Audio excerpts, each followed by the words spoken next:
All right, hello. I'm going to start my setup for my Structure 2 presentation, get my program pulled up, go print some tests, and all the material for this course. And so here starts my setup time.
Yes, ma'am.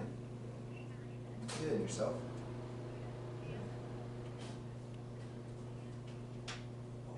Oh, yeah, uh-huh. What do we do at 1:30?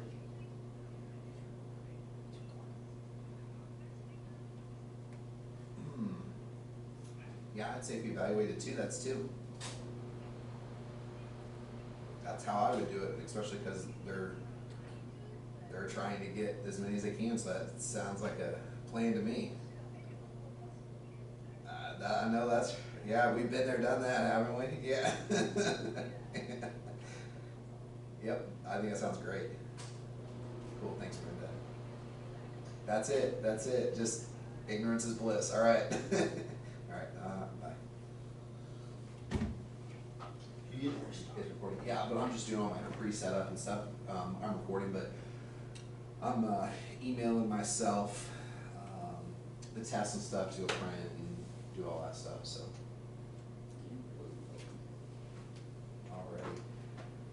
Already getting her dialed up. Shouldn't be too much longer though, and then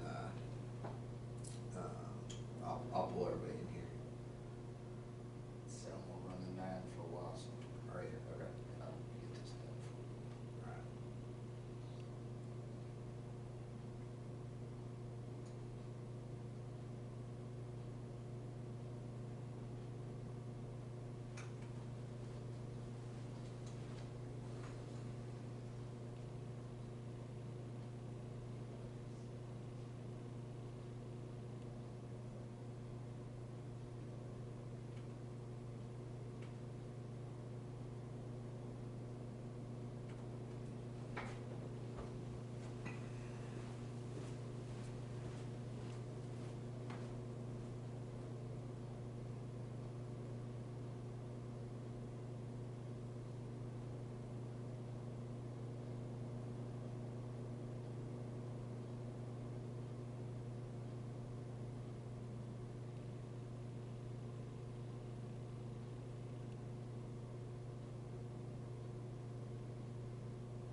Any more information to color as far as which insurance this is going to be referenced to, and if there's anything else, maybe identify the department. Platform received, we are currently still gathering information.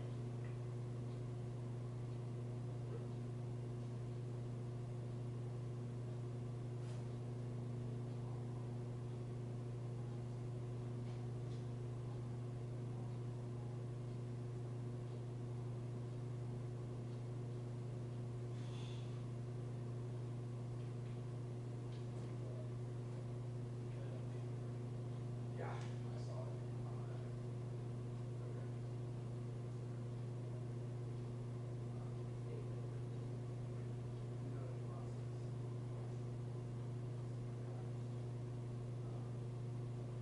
Mechanical form. Go ahead.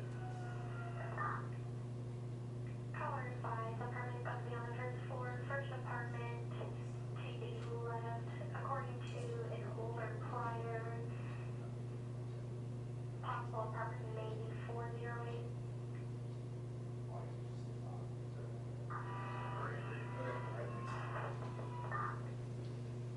Platform received form. Alright, got all my material printed. Get it sorted. Get my presentation up, and then I will let everybody know that it's go time.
I know I have audio because I've heard the TV beeping.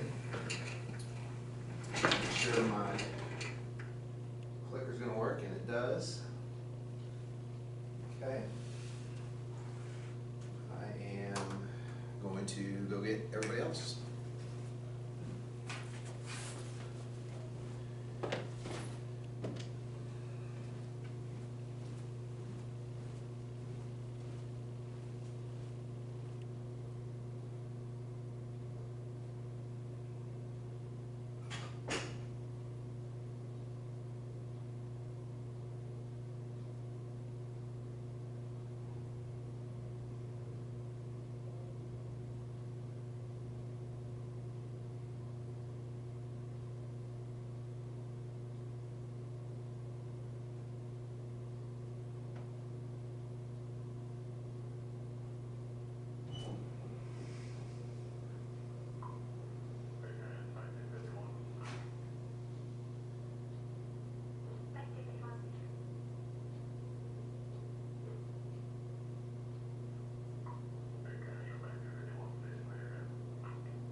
Do I have to sit in any particular place? No, you can sit wherever you want.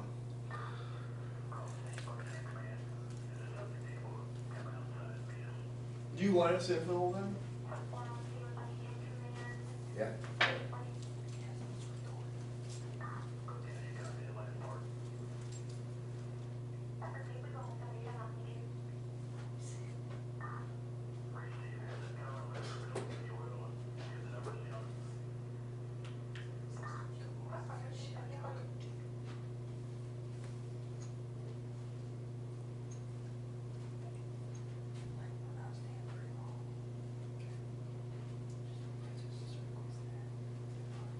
Slow down the pace of the conversation, breathe for our conversations.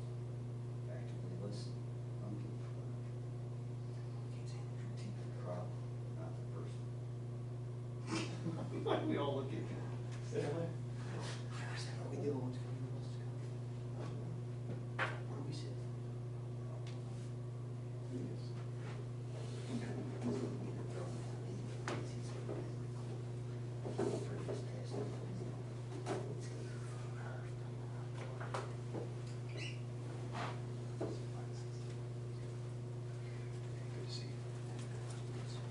My condolences. Congratulations. You got one? Yeah, good to see you. Thanks, man, appreciate it. See. Captain Flanders. Just to clarify, here is my classroom setup. I'm gonna leave the camera right here. Okay. All right, welcome everybody to this presentation. As many of you know, this is my Instructor 2 presentation, and so I've prepared this entire course, the outline, the objectives from scratch, and now have to present this to you guys. So the title and topic of this is going to be Tactical Leadership, and you can see the TACT is in all capitals. Here in a little bit, we'll dive into what that piece of this actually means. A little bit about myself. Most of you know me. My name is Tommy Gorin, captain here with Columbia Fire. I've been with the City of Columbia for a little over 11 years now. I've been in the fire service for 16 years total. Currently work Quint 5 Shift 1, busiest single company station in the city, and loving it. So in order for me to fully give you the most value of this presentation, I need to get to know you guys. So starting left to right, just a little bit, your name, how many years you've been in the fire service, and that. Matt Ingebrigtsen, been in the fire service for about 14 years, 10 years here. Captain of Ladder 1, love it every minute. Awesome. My name is Mark Jenkins. I'm the old guy in the room. I've been on Columbia a little over 18 years, been in fire service over 26, counts volunteer years. My name's Ethan Hines, still on probation, currently getting close to the end now. I have 2 years fire service. Yes, sir. My name's Bryce Bowman. I'm probably the third oldest guy in this room. Been on Columbia Fire Department for just over 2 years. Loving every minute of it. Awesome. I'm Caleb Flanagan. I am an EMT student here at the fire department. I've only been here for about 5 months or so. Awesome. My name's Isaac Bartholomew, EMT student as well. Just got done with the academy and about ready to start my career. Super excited. Good deal. And I am Jordan Strawn, on Ladder 1 with Captain Ingebrigtsen, and I've got about almost 3 years on CFD, and that's all the experience in fire I have. Awesome. Yeah. So kind of we went from like senior through new almost, and I think what's really cool about this concept of tactical leadership is that it applies to all levels. This isn't just a leadership class of once you become a formal leader, you then start thinking about leadership. You know, as a society, we've almost made leadership this thing that sits on a pedestal. Like one day when I get there, that's when I'll start worrying about leadership. But really, leadership starting the moment you guys are leaving the academy. You're building your reputation, you're making your mark, you're showing people what kind of person you are. And that's kind of the idea of tactical leadership. So objective 1, the students shall define tactical leadership with 100% accuracy. So what is tactical leadership? So it's the art of getting your point across without coming across offensive. So the official definition of tact is a keen sense of what to do or say in order to maintain good relations with others. So you can get your point across and get people to follow you when you apply tact to what you're saying. So how many people do we know that have these books and certifications that are this big, but they have a really hard time communicating that, right? They're so into themselves and they can't get their point across without getting defensive. This is a character-based style of leadership, and what I love about this is if you actually Google character-based leadership, you're not going to find much. It's a style of leadership that's built on your core values, your mission, your vision, and who you are as a person. So you show people who you truly are through your character, not by how many certifications or bugles you have.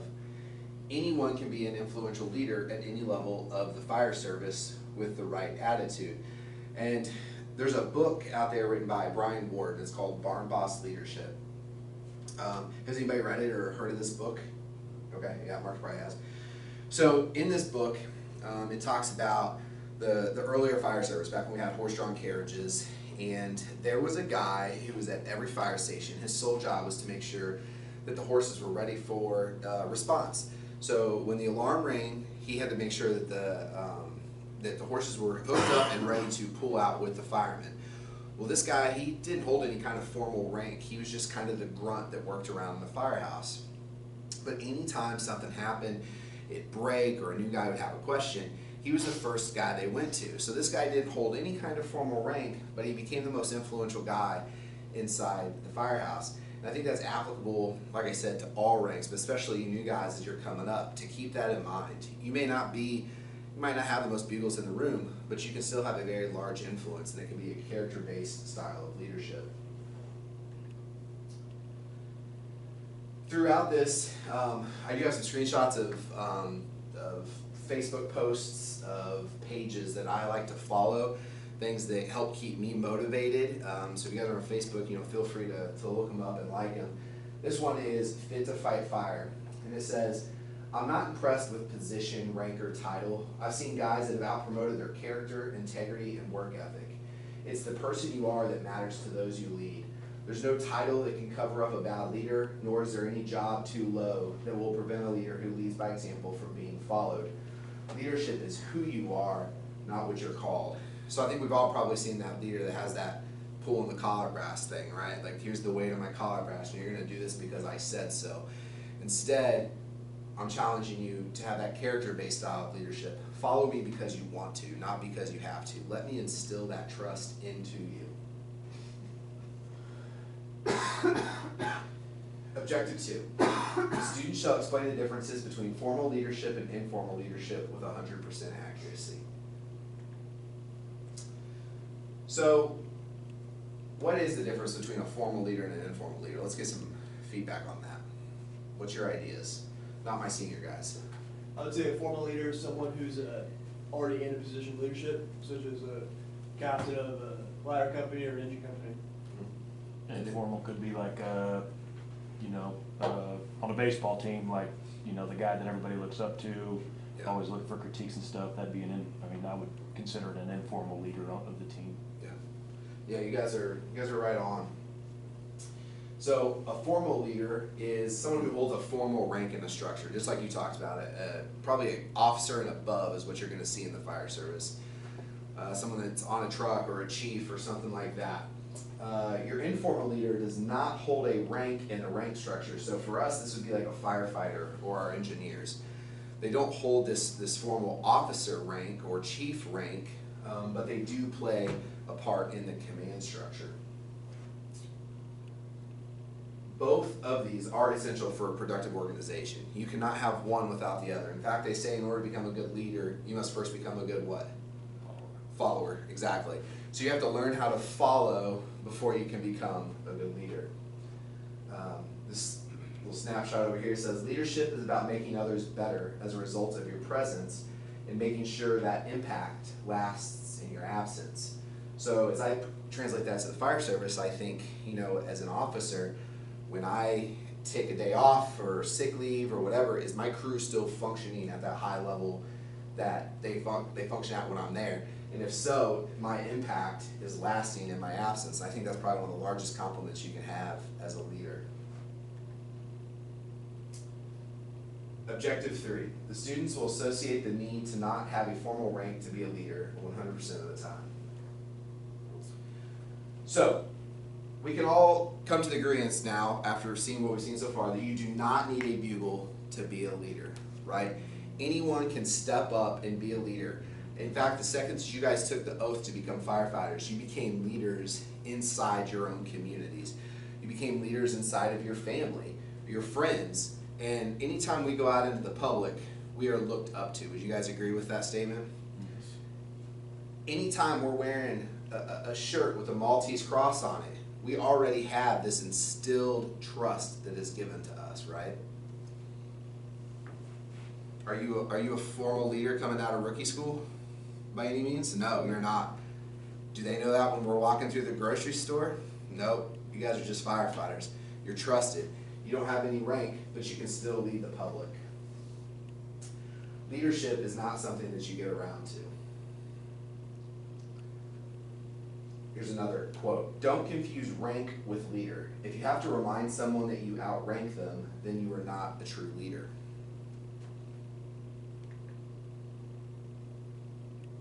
All right, this is an interactive portion, and for this, I'm actually going to jump back to this backboard real quick. Reposition my camera.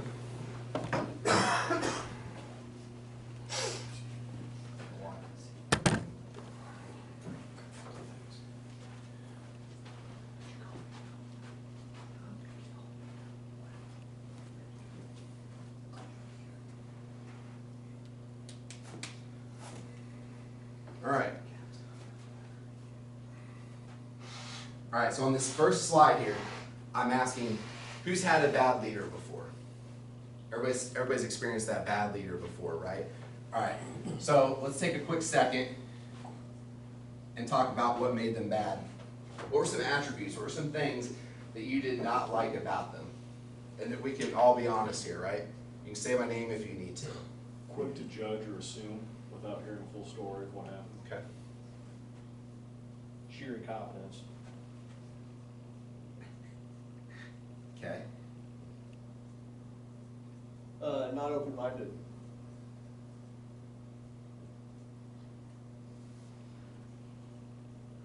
Okay. Unwilling to better themselves.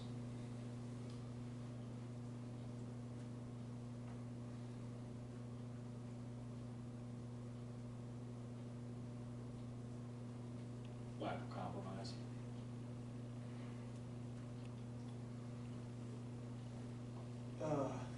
Just complacent.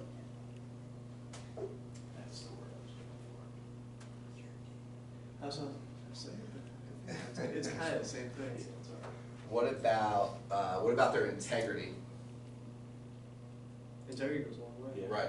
Usually was there integrity violations to some degree? How about their communication skills? Generally not very good if they're bad. Yeah. Quick to anger.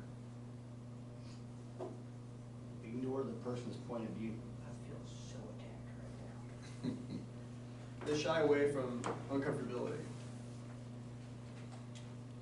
What about their attitude overall? Pretty crappy. Yeah, crappy. Yeah, it's a poor attitude. Pretty angry. They critique the person, not the problem. Take a conversation too personally if you haven't tried to have a good, constructive conversation with them. Yeah.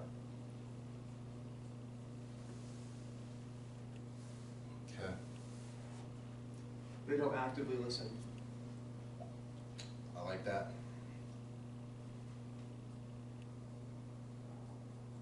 Okay.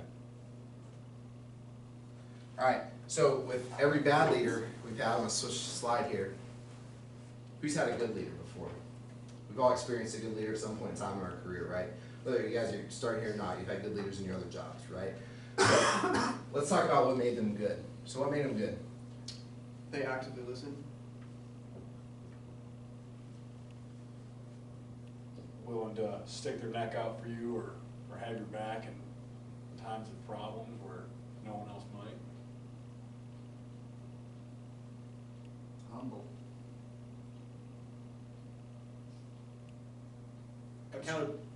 Humble and accountability. Is that kind of something? Yeah. Accountable, I think that's really good. I guess they take, Take calls when they're supposed to. and what is it that Jocko says?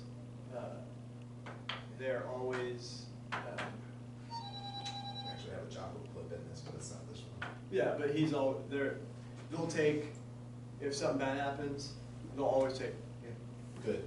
yeah, That's good, That's but the it's, thing, good.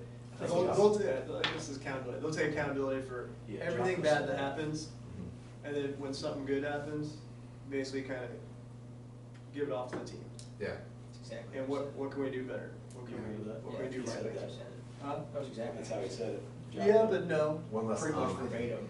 Huh? One less but. How's Yeah. how about on a Continuously good learning. on a good leader? Okay, on a good leader, how Just confident. Open to growth. how's their integrity? They usually have pretty high integrity. Communication skills pretty good. Extreme ownership. Teachable and still learning themselves.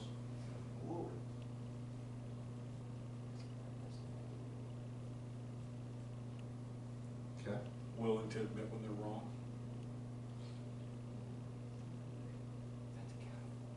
That is accountable. But it doesn't have to admit when they're right. I like that. What's up, Jocko? Yeah. Humble. Okay. Yeah, or we just say humble. I think we already said that at the top. Oh, we Humble. said that one. Humble's already up there. You can't see that, but.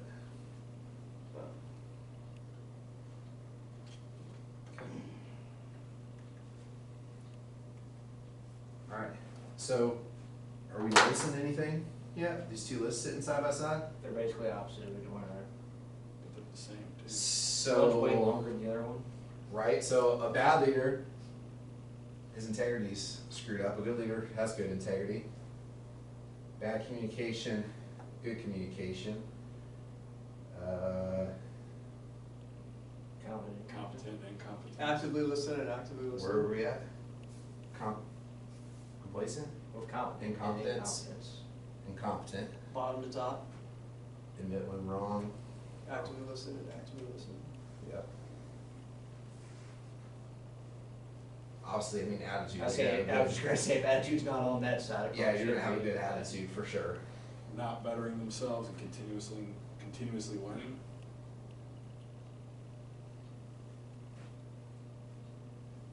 So the point to make here is, it's the same attributes, but it's all about how we apply ourselves to those attributes that make us good or bad. It's how we communicate. It's not communication that's the problem, it's how we do it. It's our integrity and how we apply it. It's the tact, T-A-C-T, that we talked about at the beginning, in how you apply it to each of these attributes. It's gonna make you a good or a bad leader.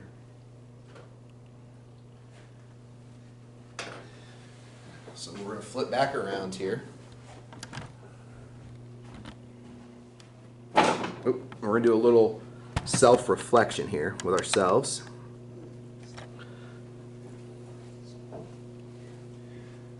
So which qualities do you identify with? We don't have to say that out loud or anything like that. We have to learn how to lead ourselves before we can lead others, like I said earlier, right? So how do people view you? What traits would they apply to you? Would they say that you're quick to anger? Would they say that you're a poor communicator, that you're not teachable? Would they describe you as a bad leader or a good leader?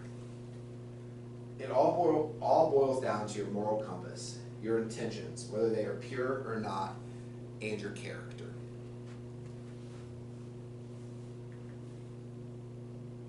So let's start to go through a few of these that we mentioned on the board. So integrity. What is integrity? Doing the right thing. Yep. Always. No matter what. Okay. Anybody else? Agree, disagree? 100% agree. Okay. Official definition: the quality of being honest and having strong moral principles and moral uprightness. So here's my definition: doing the right thing simply because it's the right thing to do, and the important part is even when no one is looking. And this is going to sound super simple, but to me, integrity is not something that you can turn on and turn off. There's no switch to integrity. You either have it or you don't have it. And the example I give on the board is you're walking into the firehouse, you see a piece of trash blowing across the parking lot. What right then and there is the right thing to do? Pick it up. Take it and throw it away. So that's the right thing to do. What's the wrong thing to do? Go, the wind's gonna keep blowing that, that's gonna be somebody else's problem later, right? How many times have we just stepped over something and said, that's somebody else's problem? Oh, the rookie will get to that. As a senior guy, you know, it's easy to fall into that mindset. So it is about doing that right thing even when no one is looking. This quote here: it is true that integrity alone won't make you a leader, but without integrity, you will never be one. And I think that we can probably see through the leaders, not just in our organization, but anywhere, if they don't have that integrity. We can kind of see through that, right? We can see the falseness, they don't care about themselves, and we see that a lot when promotional processes come around, right? We see guys starting to step up out of the middle of nowhere, haven't been doing anything for months or years, and a promotion process come around, and they just start doing all these things to try to get promoted. Honor, it's not one that we talked about on the board, but I think that's important for us, especially with a younger generation in this room right now with the fire service. We have to honor the fire service's rich heritage. Remember, the ones before us are the ones that got us where we are today. If there wasn't people before us that were progressive and wanting new things, we talk about being progressive as a fire service, leaving things better than we found it, we'd still be behind horse-drawn carriages. But no, somebody thought at some point in time we should get a steamer engine. Then steamer engine went from that to an actual fire truck, and the fire truck just continued to progress. One thing I think about a lot, it's on my mind, and you guys will, I think, agree with this, is our progression that we've had in SCBAs. And so, you know, I remember coming on the fire service, it was like the second the actual flame was out, you took your mask off because all the smoke. It's like, hey, the fire's out, quit being a wuss, take your mask off. And then I remember going home and having headaches and wondering why I have headaches and why I have carbon monoxide poisoning. You know, now that we know more about that, and now we have a policy in place that we don't go off of air until we hit certain parts per million. The fire marshals can't even enter the structure until we hit certain parts per million. So what generationally we've done is made things better for you guys as you're coming along. You're gonna have a lot less exposure time than guys like Mark or Matt have over their career of having to breathe that in, because that was the cultural norm. So we're leaving things better than we found it. It's vital to understand where we come from so that we can appreciate where we're going. If we don't, we're just going to continuously sit here and just tread water. This little cartoon over here says, the past is on the left, and he's handing a brick. It says legacy on it to the next generation. It says, now it's your turn to build on to what we started to make it better. And if you keep taking each piece of that legacy, you're going to continue to just build this wall. That wall is what's built this department. I think one of the coolest things that we can do, especially as senior guys, is develop the next generation, the younger generation. I think being an FTO to somebody is a huge privilege, because you're literally going to leave your fingerprint on them. And so I think traditionally you could say that when you look at someone who's promoted, if you see what crew they came from, you're not surprised, right? You're like, oh, that guy was, that makes sense. He had Captain Jenkins as his captain, so yeah, he was really squared away. And he was on ladder 1 with Captain Ingebrigtsen, so he ran a lot of calls, and he had a lot of good call volume. They were always doing something, they were always training. Whereas then you got some of these more outlying stations where that stuff's maybe not necessarily happening. And I mean, we see it. It's not my opinion. We see it, right? And these guys get comfortable in some of these outlying stations and just stay there and then never get promoted. So I think there's some, and we'll talk about it later, but I think there's some true value to your street cred inside this organization and the fire service in general, where it is you go, who you spend the most time with, because you become who you spend your largest sum of time with.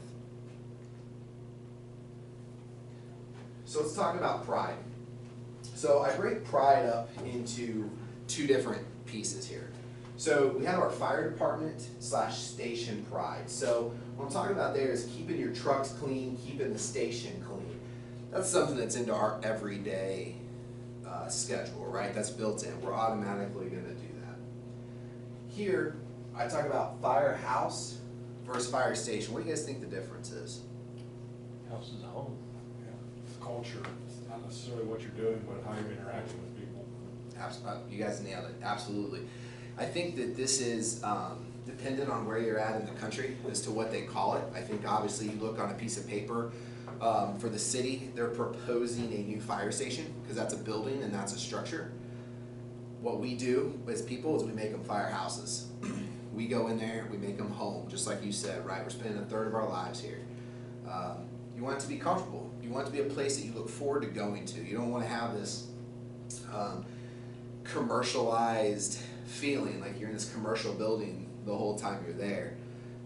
You know, every station that I've been at, I've tried to personalize to some degree. You know, an example I'll give you is, you know, Station 7 when I was a firefighter there. I had two guys at that moment in time that were old enough to be my dad. That was my officer and that was my engineer. They're both old enough to be my dad. So generationally, we had two different standards, right? And they were very okay with just showing up to work, doing their job, and going home, and nothing more or nothing less. And so at Station 7, all those pictures that are up in the living room area, the flag, the 3D canvas printing thing, the clock, like all that stuff was stuff that I did when I was assigned there as a firefighter, because I wanted to start making it feel like a home. I wanted to start getting crew involvement. And at that moment in time, I mean, almost all these people are retired now, but like shift change was just, here's what we did, bye. There was no hanging out. There was none of that kind of stuff. And so it was really cool to see, because once these pictures went up, now all of a sudden they're conversating over these jobs that they were on. And what I did is I strategically picked pictures from calls that Station 7 had ran, ones that maybe I wasn't even a part of, and I printed them. And it was just really cool to see the environment that created, that came from that. Station 2, when I was assigned there, I hung those two flags up on the bay doors that are still there. Now almost every station's got flags hanging up in their bays. So you never know what small decision you're making to try to make your station feel like a house can have a larger impact on the overall organization. And then lastly, we talk about personal pride. You know, hygiene, uniform, shirt tucked in, not wrinkled. You know, make it look like you didn't just pull your shirt out of the bottom of your locker. And yeah, I know, right? Crazy. Don't pull it out of the bottom of your locker. You know, make sure you look squared away and shirts tucked in and all that kind of stuff. This quote here: the name on your helmet represents who you work for, and the name on your coat represents who raised you. Do them both justice. I think that sign actually just went up by the door I just saw over 4 days, so that's kind of cool. Humility. What's humility? This is one I struggle with, really. Like, seriously, like, what is the definition of humility? Being able to make an achievement and not make it known to other people. Being able to personalize an achievement, personalize a win for yourself, and just internalize it, keep it to yourself, and not have the want or need to tell other people about it. So then how do we avoid, so as humans, we all like to be praised, right? Subconsciously, we all mostly want to be recognized. We want to be praised for something. So how do we remain humble, but still remain proud of ourselves? You know? By the work that you've seen, if it's been working with your crew, seeing them accomplish things that basically were set out, knowing internally that what you've done is working, and everything will kind of speak for themselves. If that makes sense. Yeah, no, it does. I like that. From a team aspect, you're right. That's easy to do as a team, but when you are your own team by yourself, for example, you're wanting to go out for the next officers testing process. You have to sit in an interview and sell yourself. How do you do that and remain humble? You got to talk about yourself. So we can't just keep it to ourselves anymore at that point, right? Like we have to tell them about us, but we got to do it without being cocky. So how do we do that? By praising the people you've been surrounded by. Okay. But then you're selling them for an interview. So you could present things that have happened that you can be proud of yourself and things that you've done good, but you can also back it up with instances or experiences where you've learned or you've been humbled. Kind of counterweight that macho man that you're bringing forward in your interview. You could also counterbalance with things that you've learned or things that have humbled you in the past, and how you've changed from those things. Yeah, I like it. And you guys aren't wrong in anything you're saying. I'm just trying to show you, like, that's where I fundamentally in my head get confused, right? Like how do I remain proud of myself and yet remain humble? So what is humility? So the definition of humility is the quality or state of not thinking you are better than other people. It's the quality or state of being humble. So that's pretty fair. I think not everybody, but I'd say most of us probably walk around feeling like we are not better than other people. We all pretty much have servants' hearts, I would say. So we're not, just that. We all know those people, right? They just walk around and think they're better than you. And it's just pop in the face, right? But I don't think most of us are like that. So your actions, whether good or bad, will be noticed without you having to say anything about what you've done. That's kind of what you're getting at, Ethan, right? Is the actions of not only yourself, and then Bryce, you talked about your crew. They will give you the credit when credit's due. And Ingebrigtsen, is kind of a question to you as a captain. This is something I've struggled with myself, is if our crew does something good, it's up to us to give them praise, but to give them praise, like if an accommodation kind of praise, not just, hey, good job, but like, that's up to us to deliver that. But to do that, we have to say that we did something good as well. And I think there's some officers that are so scared to do that they just don't put their crews in for awards, right? Is that good or bad? Bad. Yeah. But I totally understand it. Yeah, you know what I'm saying? Like nobody wants that. So how do we do that and remain humble? This quote right here cleaned it all up for me. Made it very, very simple. Humility is not thinking less of yourself, but thinking of yourself less. Humility is not thinking less of yourself, because that's one thing you can do, right? It's like, I'm really proud of what I did, but I have to bring this in. I can't talk about it. Like you're feeling like less of yourself. You're thinking less of yourself, but that's not it. It's thinking of yourself less. It's putting others first. So as an officer, back to the accommodation thing, that's us putting others above ourselves, even though we're probably gonna get tagged along on the unit citation or whatever it is that comes along. The good that could come from that for the others is worth what little bit that is. It could almost be more detrimental if we don't put someone in for that accommodation. All right, let's go ahead and take a 10-minute break. As you guys are on your break, look up here at these 12 words. Tell me if these 12 words mean anything to you guys. Anybody in the room, it's okay if they don't. They're in a particular order. But anyways, all right, let's go ahead and take a 10-minute break.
this too to make sure it's.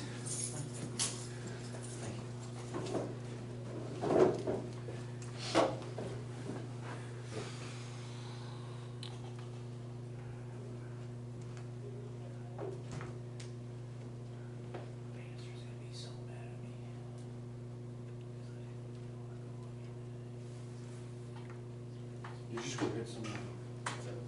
Yeah, really fun. Captain Gordon, sir. Yes.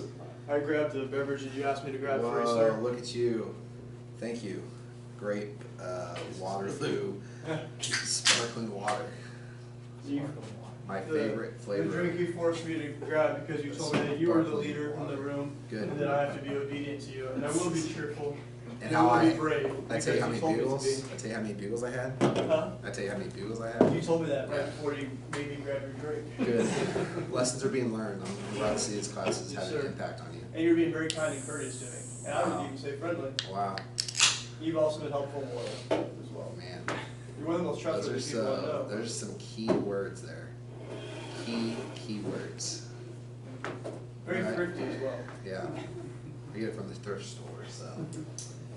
Alright guys, Did you look up obedient while you're yeah, did you learn that attribute while you're out there? How to be obedient? So do these 12 words mean anything to anybody or look familiar? Okay, what direction is this? Like where? Describing a good leader. Okay. But And being a these, good follower. okay. These 12 specific words though are something of an organization.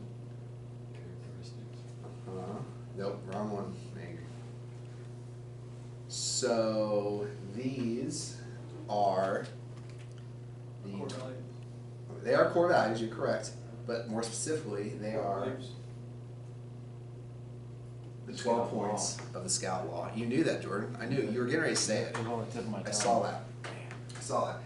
So, some of you do know, some of you don't know, scouting was a major part of my childhood growing up, and up until recently I was doing it with my kids and all that kind of stuff. So scouting played a large role in fundamentally making me who I am today. So I put a lot of value into that, and as I look back and say, what is it that made me who I am?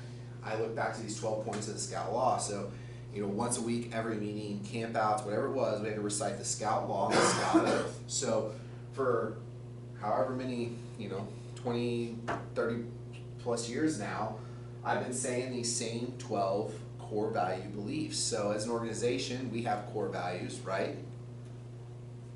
$5 to anybody that can recite it without looking. So what? Yeah, look that way. I could probably almost get through it, but All got right, a long, let's, long let's time work to go. through it. All right, so there's an acronym to it. This is good for new guys to know. There's an acronym to it. It's STICCC, so stick. So what's the S? Service. Nope. It's actually, it's kind of what I think of as like an older word. Self-respect. Stewardship. Stewardship, right? So what do we think the value, or what do we think stewardship is? Helping people. Okay. Like stewardess. Like Stewardess you're there to help. in an airplane. Got it. Okay. All right. Cool. Any other guesses what stewardship means? It's okay to be wrong. To take care of. Take care of. That's right. Yeah. Stewardship is to take care of something, right? So we're stewards as firefighters. We're stewards of the stations. We're stewards of the equipment that we maintain because the citizens paid for that, not ourselves, right? So what's the T? Teamwork. Teamwork. That's pretty obvious, right? We're gonna work together as a team to accomplish a mission. I. Integrity. Very good. Integrity. We've already discussed what integrity is. The first C. Continuous improvement. Continuous improvement. Yes. Right? So was that pretty obvious? We're gonna continually just better ourselves. Second C? Carefulness. Nope. Customer service. Yes, customer service. You were so sure of yourself too, that was the best part. That's the third C. I'm still sure of that. Yeah, we'll add that as the fourth C. Stick. Yeah. Bowman's fourth C. That was awesome.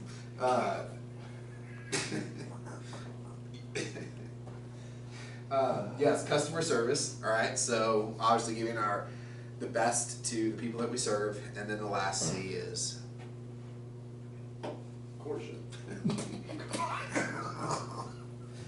Communication. Yes, communication.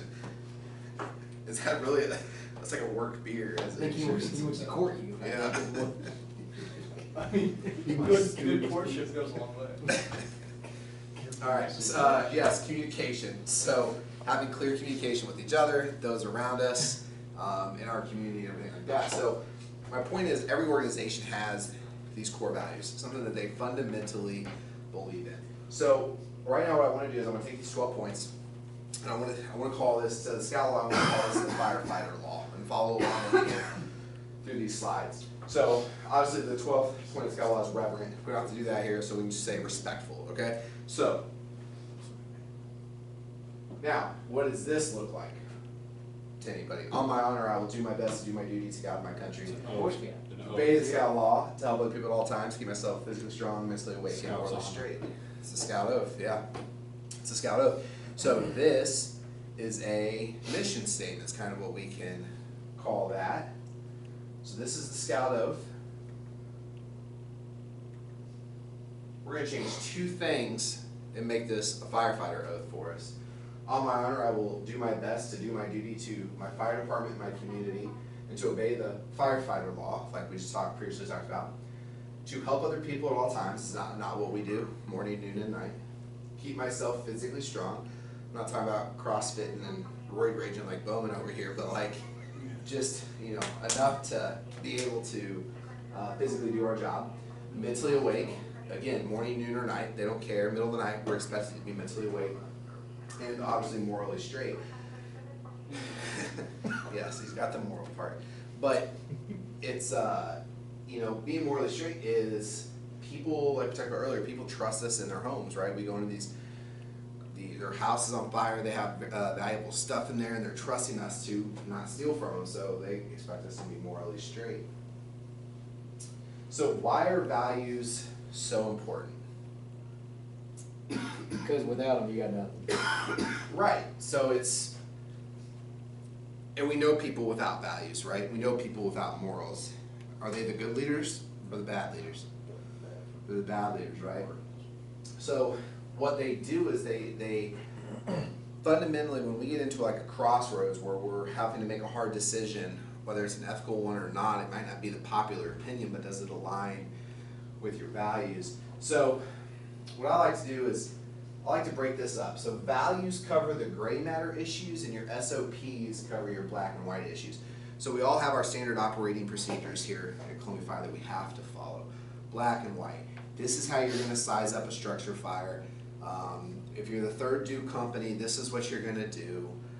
This is how you do X, this is how you do Y, and this is how you do Z. It's very black and white. And if you don't do it, there's a policy that we can refer to and say, you were wrong, and this is why, because this policy said this. What do I have to go on if I say, Ethan, your attitude, it's shitty. Like your attitude, is there a policy about your attitude? Your integrity's shot. I question your integrity. You didn't do this, you didn't do that. Is there a policy for that? Where can I go back and talk to you about your integrity? What can I refer to though? The values, right, the values. So we all took oaths as firefighters to believe in these common core values, to believe in our mission statement, and when you took that oath, to serve others. So would you guys agree that me saying your integrity is in question is what we'd consider maybe a gray matter issue? That's not a black or white issue, right? That's my opinion. You sized this house up wrong. That's black and white, and here's how I can prove it because you're supposed to say this. So that's the black and white on SOPs. These are the gray matter issues. So who's built a retaining wall before? I don't know, this quarter probably has, right? So what's the first thing we have to do before we build a wall? Level the ground. Level the ground, right? Okay, that's great. That's exactly right. We level the ground, and then once the ground's level, what do we put on it? Rock. It's the base rock, right? The foundation. So let's envision this level ground and this foundation is our values. And if our values are true, and they're level and they're even, we should never have to question putting a block on that, right? And our block, in this instance, is a decision that we may have to make, whether that's a hard one or an easy one. And should I do this or should I not do this? And when you have to ask yourself that question, think back to your foundation, think back to your values and say, is this decision I'm about to make based on my values? Is it based on these core values that I believe in my heart? And if it is, your wall's never gonna fall over. But if you make it on uneven, steady ground, having no values or poor values, your whole wall is gonna fall over. So Tiger Schmittendorf says this. He says 95% of fires we fight are where? A, on the fire ground, or B, in the firehouse? In the firehouse, right? 95% of the training that we do is for the fire ground, and 95% of the fires that we have to put out are in our firehouse. It's personnel issues, it's attitudes, it's personalities, it's all these gray matter issues. And yet we don't focus enough on the values, we don't focus enough on the mission, the things that control those gray matter issues. Instead, we spend 95% of our time talking about these SOPs and controlling the black and whites, when that's really all we do 5% of the time. Does that make sense? Objective 4. The students will cite the 4 attributes that are important to leadership and identify the most important attribute 100% of the time. All right, so which attribute of these 4 do we think is the most important? Hard work, skills, knowledge, or attitude? Attitude. Any other opinions? Attitude or knowledge. That's a hard work. It's attitude or hard work. Yeah, it's attitude and hard work. All right, so we got attitude, hard work, we got attitude, knowledge. You can teach somebody all you want, but generally, without an attitude, If they're not willing to do the work, or they're not willing to submit to learning what they don't know, then you're never gonna get anywhere. Yeah. Yeah, if you never knew what you didn't know, you'll never know, you know? No, I mean, I guess the best way is if you don't know it, you didn't know you didn't know it. That's exactly how I would say that, yeah. That was some next level stuff. It's like John goes with that. All right, so let's dive into these 4 attributes and let's figure it out. So we're gonna give each letter in the alphabet a numerical value, 1 through 26. We're gonna work through these words. Skills, 6 letters, 82%. 82, that's all that adds up to. Knowledge, long word, has a W, only 96%. So now we're down to hard work and attitude. Hard work's 2 words, so that's gotta be the most, except it's not. Your attitude's 100. It's all the T's. Yeah, I added an extra T to make that add. Yeah, attitude. That's the 100% of the time attribute that you have to have, that you have to apply, that trumps all the others. So we're gonna watch a little video.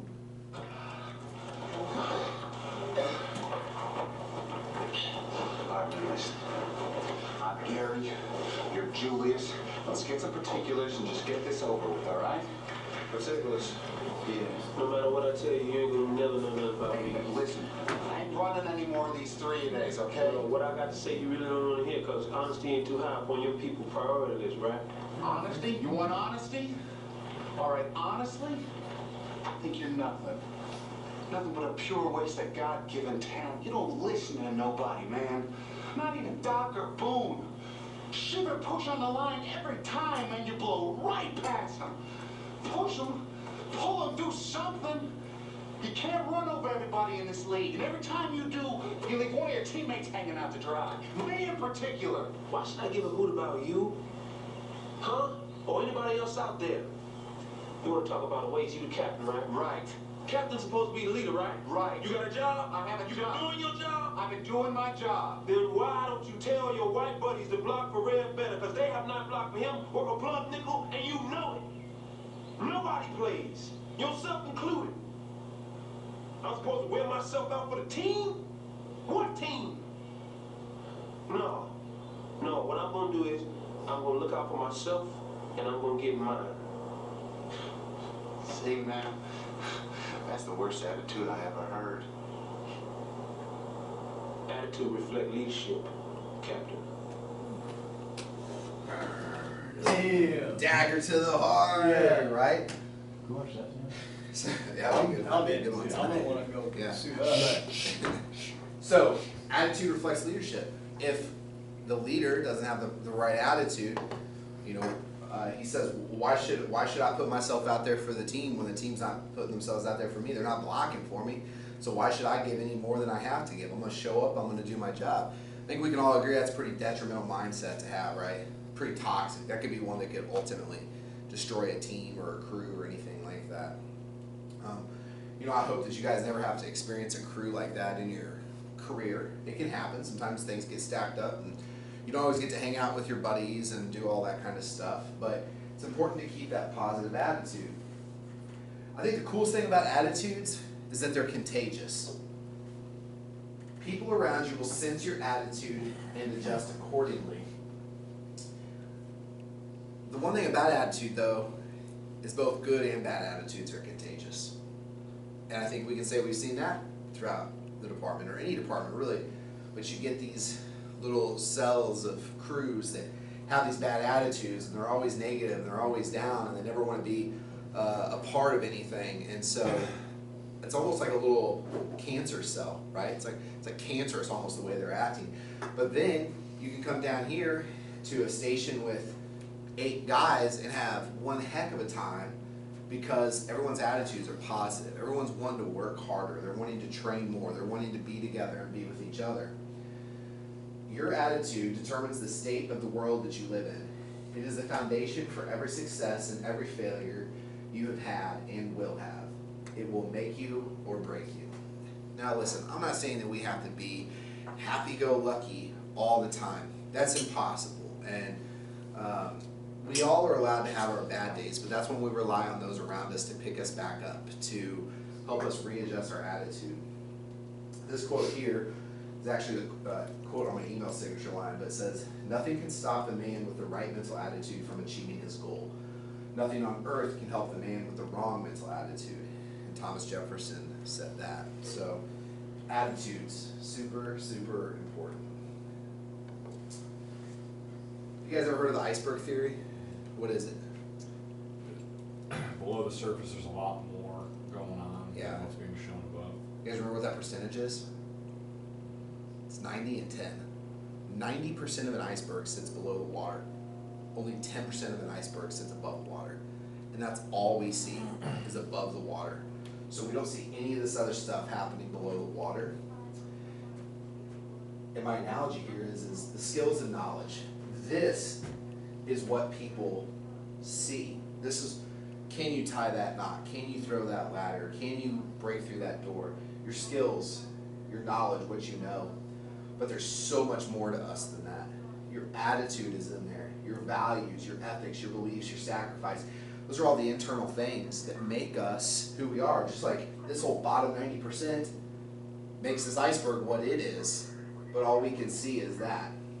So stay true to yourself and all these pieces below the water, and you can remain strong.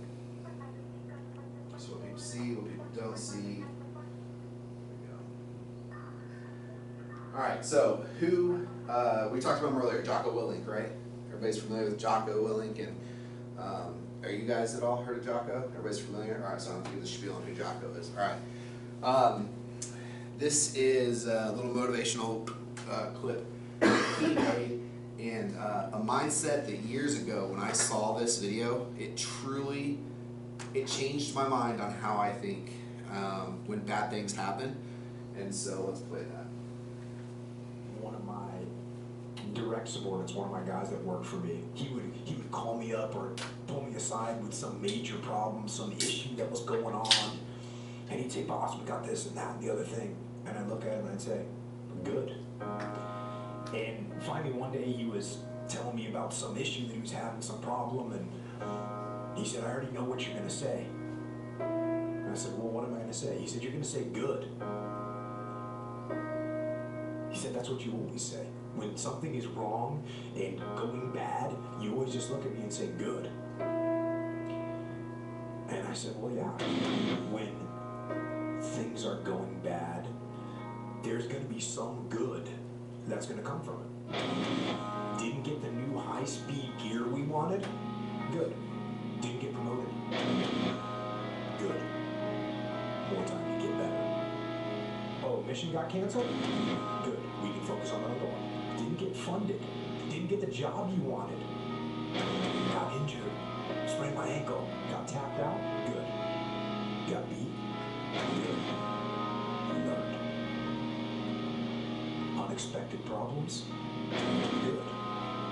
We have the opportunity to figure out a solution. That's it. When things are going bad, don't get all bummed out, don't get startled, don't get frustrated. If you can say the word good, guess what? It means you're still alive. It means you're still breathing. And if you're still breathing, well then hell, you still got some fight left in you. So get up, dust off, reload, recalibrate, re-engage, and go out on the attack.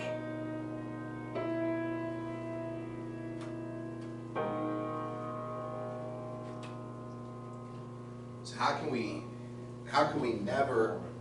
ever not be successful with a mindset like that, right?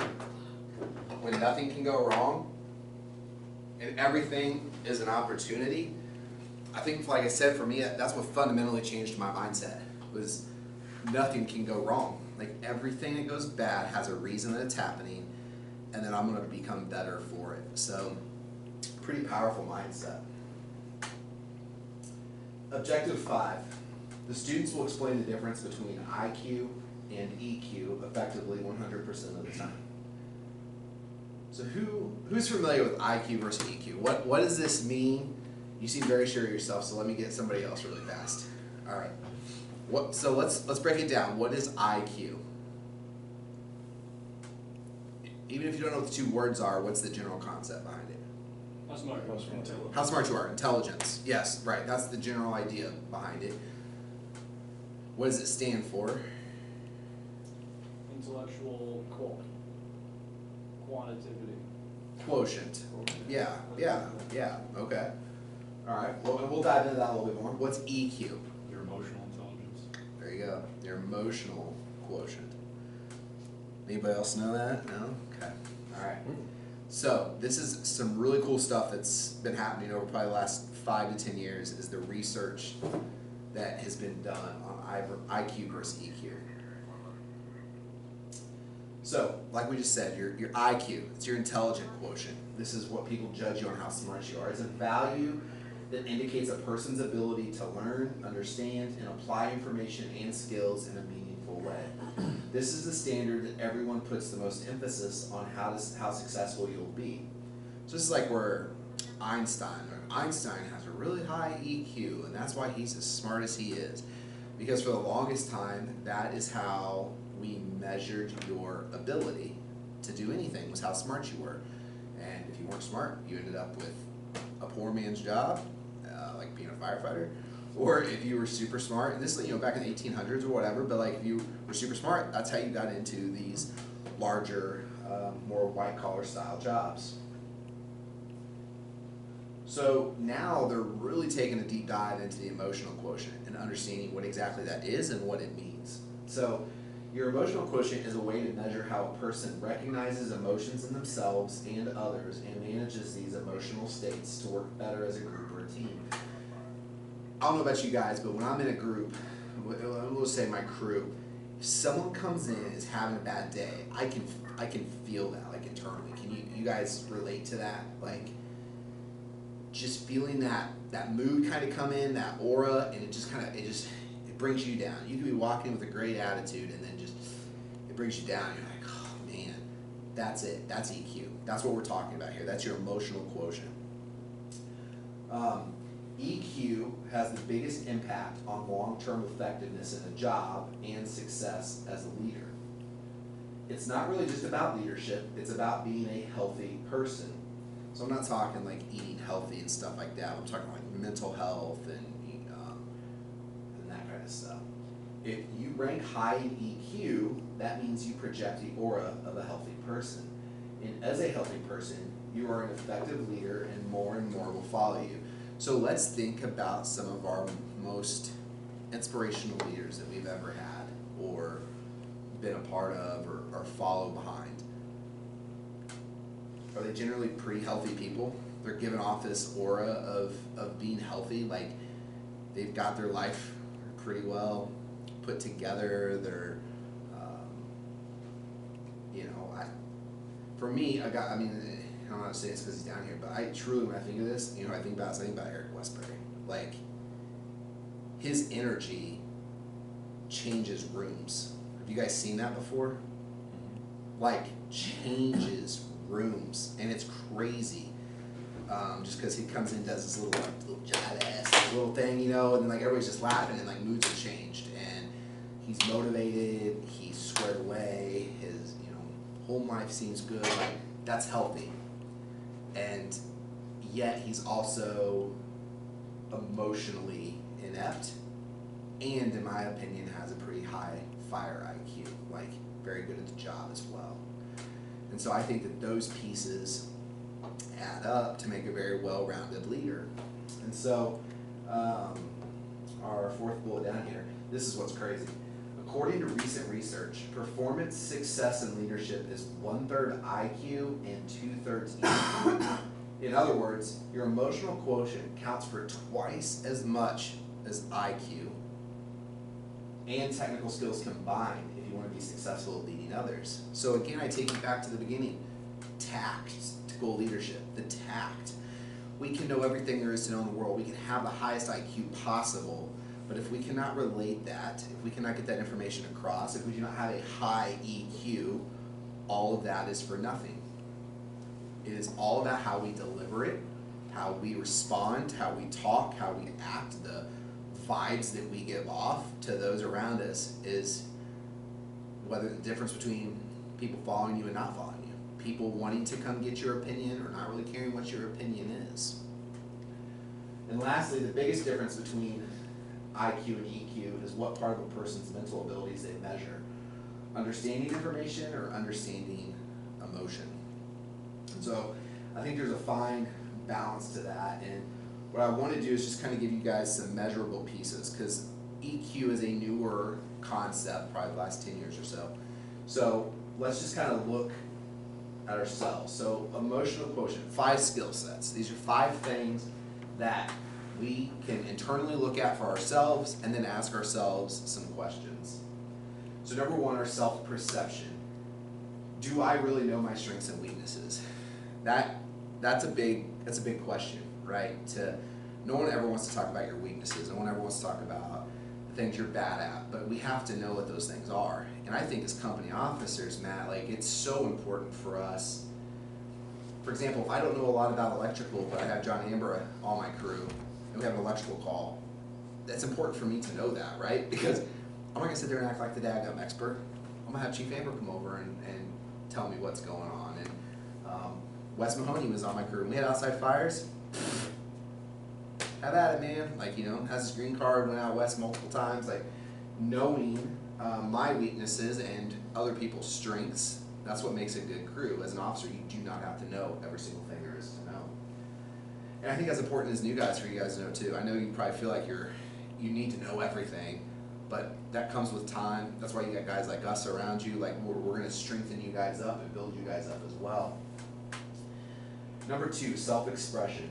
How am I relating to others as a communicator? Do other people get what I'm trying to say to them? Am I clear as a communicator? I think it's easy to say probably with our wives and girlfriends that we can come across as not good communicators sometimes, right? You're not even listening to what I'm saying, or you know, all that kind of stuff. But how are you communicating around work? Is it clear? Is it concise? You guys got any thoughts on that? Like communication level, you guys feel like you're good communicators? Can you think of times, no? You can think of times where like you're trying to say something but it's not coming out right, or someone takes offense to it because in a way that you weren't even anticipating. You don't get a nickname like Angry for just, you know. Yeah, that's fair. Yeah. Because you were talking one day. So, you know, again, that kind of goes back to that tact that we were talking about earlier. The ability to get your point across without being offensive. Number 3, interpersonal. How well do I get along with the people I work with? Do I have good people skills? I think for the most part in fire service, we all have a good personality that gets along well with others, or else we wouldn't be doing this, I think, and dealing with the general public and all that kind of stuff. So I think for the most part, we all probably have pretty good interpersonal skills. Number 4, decision making. Do I make decisions for the good of the team? Do I make decisions in a timely manner? Or do I linger too long keeping things open? I think the biggest one here is, do I make decisions that are good for the team? It's so easy for us to make a decision for ourselves. And sometimes the decision you have to make for the team may not be what's best for you as the individual. But I think that's where servant leadership comes in. Trying to make those around you better, like we talked about with humility. Those people are going to build you up and make you look good as a leader. So you got to make those decisions that are good for the team. Number 5, stress management. How do I act when I'm under a lot of pressure? Is what comes out a bad version of me that is off-putting? So maybe that's where the nickname Angry comes from. So, no, seriously though, I mean, when you're under stress, are you getting the same version of me when I'm frustrated as I am now? Or is it like 2 different people and people are just like scared to piss you off, right? Like, don't make him mad, we don't want to see that. So, how are we handling our stress? Ethan, why are you laughing? I'm not. He looked at you and started laughing. Alright. Has anybody ever seen this book before? Turn the ship around? You seen it, Matt? Okay. This tastes terrible, by the way. Did you give me the worst flavor? You see anybody else drinking that flavor? No. He is. Trash. Sean is. Alright, so this book, Turn the Ship Around, is written by Captain David Marquette. I'm going to give a synopsis without, kind of giving the whole thing away, but Captain Marquette, he is a naval captain that graduates from Naval ROTC. He goes to his first submarine. He's a submariner. I don't know if that's the right term or not, but Submariner. Submariner. Thank you. I don't know if that's right. Okay. Yeah. You seem confident, so I'll run with it. He was a submariner, and as a captain on this subby. Yeah, subby. He goes to his first submarine, and he gets there and he has these really great leaders, people that help, or people that disseminate information, they increase morale, they don't micromanage, the reports are good, attitudes are good, everything like that. Then he gets promoted, again, goes to a different submarine. He gets there, all they're doing is just checking the boxes, but he's still not the guy in charge of the submarine. So he gets there, they're just checking the boxes. It's like 8 to 5. I'm not going to do anything extra. I'm going to do the bare minimum. Quit looking for stuff to do. Don't do so much. It's kind of that mentality. Gets promoted one more time, and then he becomes the actual captain of a submarine. He gets assigned to his third submarine, and it's the worst submarine in the entire fleet. It has some of the worst ranks, ratings, numbers. It's the kind of submarine that, like, as soon as people are assigned to it, they want to get off of it. They're already putting in transfer paperwork. And so he comes in, he gets this ship, as they call it, submarine, and he takes what he learned from his first really good experience, takes what he learned from his really bad experience and attempted to avoid it, combines this leadership style on his third submarine, And what he does is he creates what he calls the leader-leader model. So we're going to look at the leader-follower model, which that's what all of us are very used to. It's what we're familiar with. That's what our chain of command is a leader-follower model. So it's traditional style leadership. It's where orders are given and they're expected to be obeyed. If I say to an engineer or firefighter, I expect this to be done, no questions are asked and it should be done, right? In theory, that's how our world works. If the fire chief walks in here and says, this is how it's going to happen, that's how it's going to happen, right? So that's how this is dialed up. According to Marquette, the weakness in this model is that people who are treated as followers behave like followers with expectations of limited authority and no true incentive to give their best. So this is the second ship that he was on. This is the ones where they weren't feeling inspired, they were just doing the bare minimums, checking the boxes. They had no true incentive to give their best. They weren't feeling motivated, anything like that. The leader-follower leadership can also induce blind obedience, which results from reports not having to actively engage in their work. Since tasks are distributed top-down, accountability just doesn't happen. So again, no one's looking for anything outside of their blinders to do. They're just waiting for it to come down, they're going to take care of it, and then they're going to keep pushing it down. Come, boom. They're not going, what extra can I do? What can I do to increase the people around me or this ship? Lastly, this style of leadership results in a vicious cycle. This is huge. People who are treated as followers will treat others as followers when they were elected as leaders. And I think that this is one of the most detrimental things that happens here at CFD, is we do not have any kind of leadership training. We do not have any formal structure to teach you how to be a leader, to talk about half the things we've talked about in this presentation. So the only way that we, unless we go out and find this ourselves, the only way we're going to lead is the ways that we've been led. So if you had a shitty officer, if you worked for Potter for a while, you may end up like Potter. That's what I just thought. My point is, Harry Potter. Yeah. But if you're never taught how to be a good leader, all you have to go off of is the examples that you've seen before. So I think it's crucial, and I think it's in the works though, that we get something formed here at CFD for that. And what I would love to see embraced is this leader-leader model. So Marquette decided to reject this leader-follower model and to implement his own leader-leader approach among his submarine crew.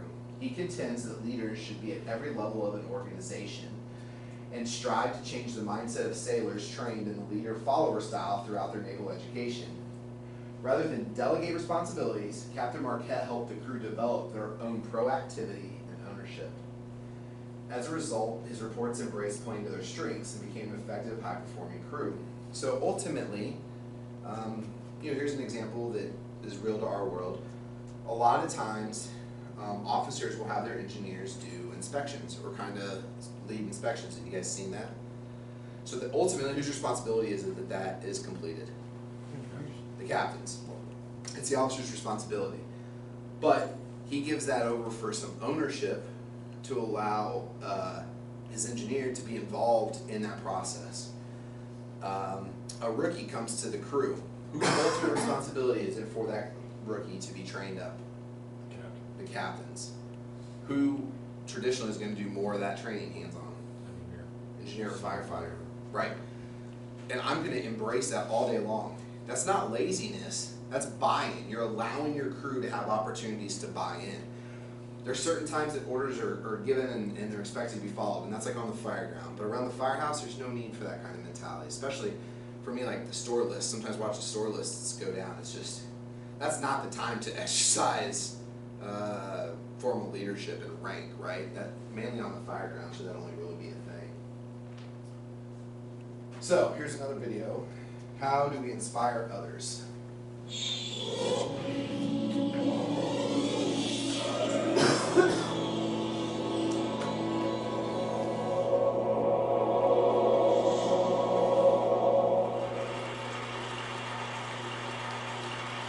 Ladies and gentlemen, at TED we talk a lot about leadership and how to make a movement. So let's watch a movement happen start to finish in under 3 minutes and dissect some lessons from it. First, of course you know, a leader needs the guts to stand out and be ridiculed. But what he's doing is so easy to follow. So here's his first follower with a crucial role. He's going to show everyone else how to follow. Now notice that the leader embraces him as an equal. So now it's not about the leader anymore, it's about them, plural. Now there he is calling to his friends. Now if you notice that the first follower is actually an underestimated form of leadership in itself. It takes guts to stand out like that. The first follower is what transforms a lone nut into a leader.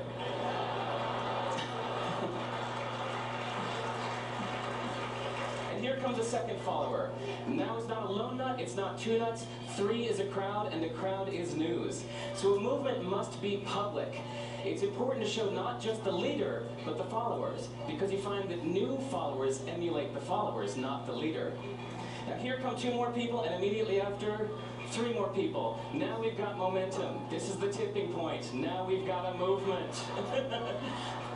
So, notice that as more people join in, it's less risky. So those that were sitting on the fence before now have no reason not to.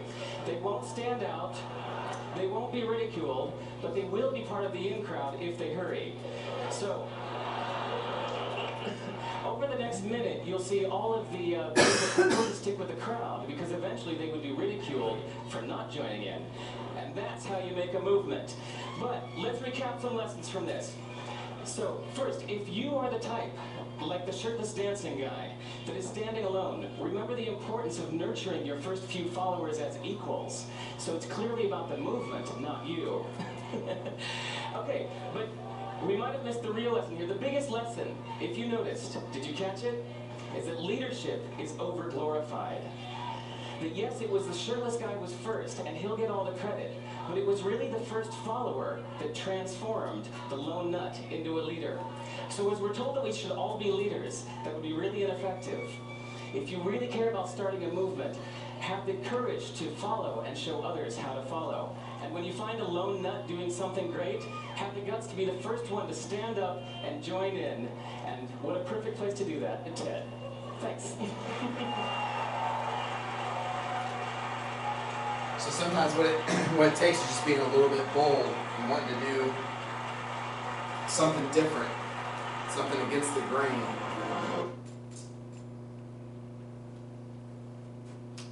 Alright, this is our skills portion. This is it's called the communication traps game. So give me 15 to 20 minutes to set this up in the room, and you guys are gonna take a break and do all that kind of stuff, and let you guys come back and complete the skill.